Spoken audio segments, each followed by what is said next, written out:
Schools in England are being urged to provide more nursery places for 2-year-olds. But is this too young for children to go to school? Let's speak to the Chief Executive of the Preschool Learning Alliance, Neil Leitch, and child development expert Jacqueline Harding. They're both in our central London studio. Good afternoon to you both. Jacqueline Harding, if I can start with you, is this a good idea?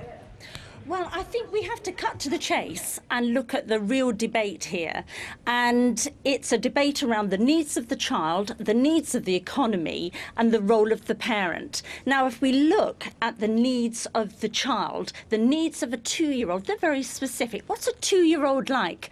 They're volatile, they're full of temper tantrums, they need people who are consistently there for them, and they need an environment that's stable. Now, my question would be, are schools able to provide that? And what are we saying about parents? Are we saying that they have a role? Are we going to be listening to the theories around child development that have taken place for many years, which says about attachment and the role of the parents? Should we not be encouraging and empowering parents? So if we're prepared to put 2-year-olds through the door of a school, are we soon going to be taking babies from the womb and pushing them through the window of school doors and windows? What is the point?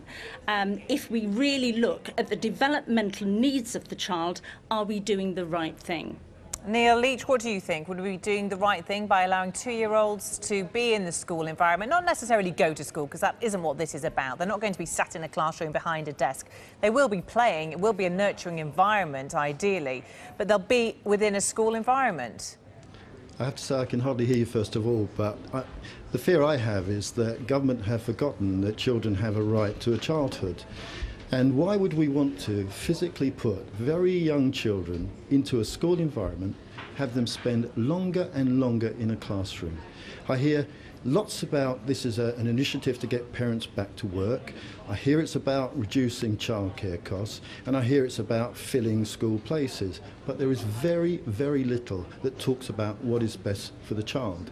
And I think that we should remember that less than a year ago, it was this government that was suggesting that we adopt the French model when we're looking after 3-year-olds, where I've been there and I've seen it, and they pack 30 children into a classroom for hours and hours, and they actually have set times when they have toilet breaks. Now that's about almost warehousing children, and that's about economies, and it has nothing to do with what's best for the child.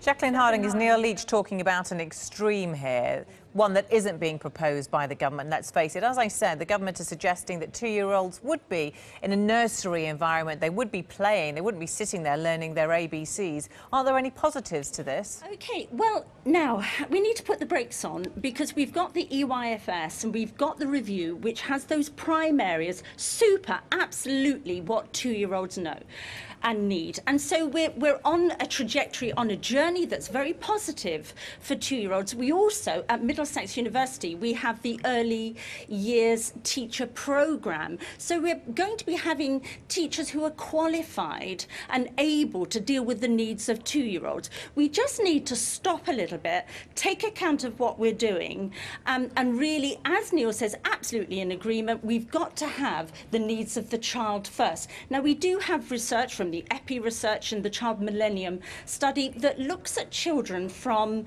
disadvantaged areas and recognises that children who are in an environment that totally meets their needs will make the greatest gains. But at the moment, that kind of study is talking about 3- to 5-year-olds, not 2-year-olds. Let's get the research in place, let's steady the ship a little bit and get it right for 2-year-olds and for parents and for their developmental progress, because life is not just a preparation for the next stage and the next stage. Let's value it at each stage.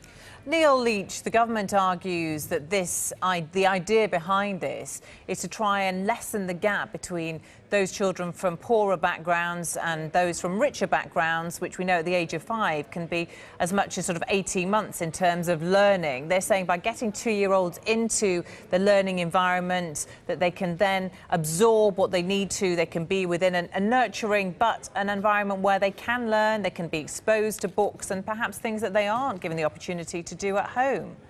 Well, I wouldn't disagree that we should be supporting disadvantaged children, but the harsh reality is this: we have some of the best childcare in the world, and that's fact. The statistics show that. But the difference is that other countries who are above us in the league table invest double what we do. And we want fantastic childcare, of course. We want low cost to parents, but we seem to want to invest half of what is needed. So why are we not looking at investing in the existing network of thousands of childminders and thousands of group settings that's already there? And the reason is because it means investment. And I come back to the point, this is about childcare on the cheap.